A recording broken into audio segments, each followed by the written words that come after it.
किस्सा अजीबो गरीब हो तो उसे पढ़ने का लुत्फ आता है। मेरी दास्तान अजीब है, दिलचस्प और हैरत अंगेज वाक़यात से माला माल है, इसलिए अमीर है, गरीब है, क्या बताऊं, बहुत ही अजीब है। क्या ये अजीब, हैरत अंगेज और नाकाबिल फ़हम बात नहीं कि मेरी ज़िंदगी के 70 बरस गुम हो गए।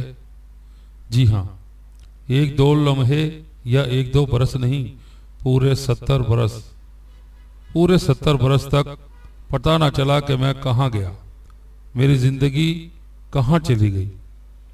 या हैरत, ज़िंदगी के लम्हात ना चुराए जा सकते हैं, ना उन्हें जादुई पिटारे में बंद किया जा सकता है। फिर मेरे 70 बरस कहाँ चले गए, ये बात मुझे के खेज लगती है। कोई यकीन नहीं करेगा, इसे बच्चों जैसी बात कहेंगे, लेकिन मैं ठोस दलाइल और तारीखी हवाला जात के जरिए साबित करूंगा कि मेरी गाती गुनगुनाती जिंदगी यकलख्त चुप हो गई थी, सांसों की सरगम भूल गई थी। उसके बाद आप 70 बरस के बाद ये गाने गुनगुनाने लगी है। मैं जी रहा हूँ, सांसें ले रहा हूँ, वापस मुड़कर पूछ रहा हूँ, मेरे वो 70 बरस कहाँ हैं।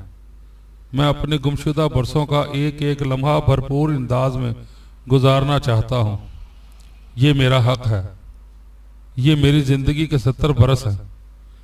क्या मुझे इन लम्हात की तरफ वापसी का रास्ता मिलेगा? मैं 1906 में पैदा हुआ। 1935 में अपनी ज़िंदगी के दिलचस्प वाक़यात बयान करने के लिए दास्तान गोई शुरू की। 1936 में सिर्फ एक बरस बाद ही अपनी राम कहानी सुनाते सुनाते चुप हो गया। यहीं से मेरी ज़िंदगी को झटका लगा, मैं गुम हो गया। क्या मेरी ज़िंदगी मुझसे रूठ गई थी? नहीं, ज़िंदगी रूठ जाती तो मैं मर चुका होता।